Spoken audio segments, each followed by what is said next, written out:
Иман йортлары каршында мөселман балалары өчен җәйге лагерь рәвешендә курслар оештыру елдан-ел камилләшә. Җәйге курсларның максаты әхлак тәрбиясе һәм ислам дине турындагы белемнәрен тагын да киңәйтү. Казан шәһәренең Апанай мәдрәсәсе җәйге курслар тәмамланганда Иман мәдәният мәгърифәт үзәге белән берлектә балалар өчен музейларга сәяхәтләр оештыра. Аларның берсендә хәбәрчебез Мөршидә Җиһан да катнашты. Сәфәргә чыгыйм дисәң, үзебезнең Татарстанда да күреп хайран калырлык авыллар, музейлар һәм башка үзенчәлекле тарихи урыннар бар. Апанай мәдрәсәсе остазлары Каюм Насыйриның туган авылы Кече Шырданга барырга ният кылган. Безнең Апанай мәдрәсәсе каршында 3 июльдә 15 июльгә кадәр ир балаларының лагере булды. Без шуларны монда алып килдек. Алар 50 бала. Каюм Насыйрига багышланган китапханә музей җыйнак кына булса да бирегә күп мәгълүмат тупланган. Мөгаллимнәрне кулъязма җыентыклар, сирәк китаплар җәлеп итсә, балалар диварга эленгән Шүрәле, Албасты кебек әкияти геройлар һәм Шырдан катыгы турындагы кыйссаны бик кызыксынып тыңлады. Шырдан катыгы бөек Александр Сергеевич Пушкинда катып караган һәм ошаган. Апанай мәдрәсәсеннән килгән туристларның бу әле юл башыгына Каюм баба йөргән эзләр буйлап алар Кече Шырданның озын гомерле тал агачында күрде. Ә менә биредә Каюм Насыйри яшәгән нигез. Белүебезчә, аның ие сүтелеп күрше Олы Ачасыр авылына яңадан салынган. Хәзер анда Каюм Насыйриның музее урнашкан.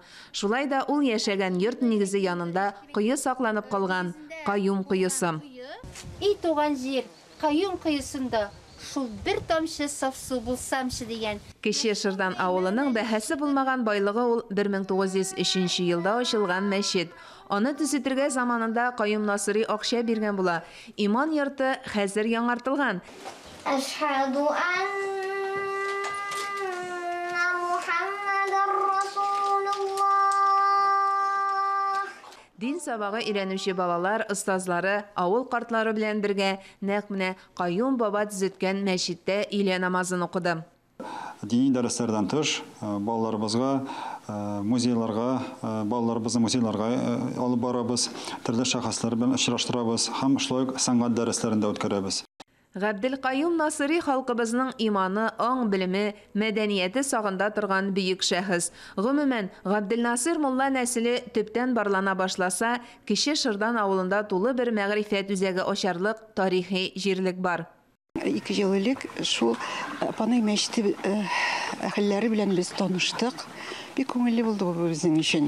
Без Каюм бабайның укыган җиренә дә барып кайттык, күреп кайттык. Менә бер юллар белән, бер сукмаклар белән Шырданда кайтып алар йөриләр, Казанга барып без йөрдек. Мин Апанай мәчете белән, аларның җитәкчеләре белән, аларның балалары белән, укучылары белән, шәкертләре белән һәр вакытта да илемдә булырбыз дип уйлыйм. Онытылып барган авылга җан өреп, аны Россия күләм туристлык маршрутына кертергә тырышып йөргәннәре өчен Каюм Насыйри якташларына бик рәхмәтле сәфәргә килүчеләр. Сәяхәт соңында балалар өчен кече сабантуй да оештырылды. Каюм Насыйри туган ягын зиярат итү үзе бер савап. Әлбәттә, үзен татар дип санаган һәр кеше биредә һич шиксез булырга тиеш. Мөршидә Җиһан, Ирек Хәмидуллин, Татарстан яңалыклары, Кече Шырдан авылыннан.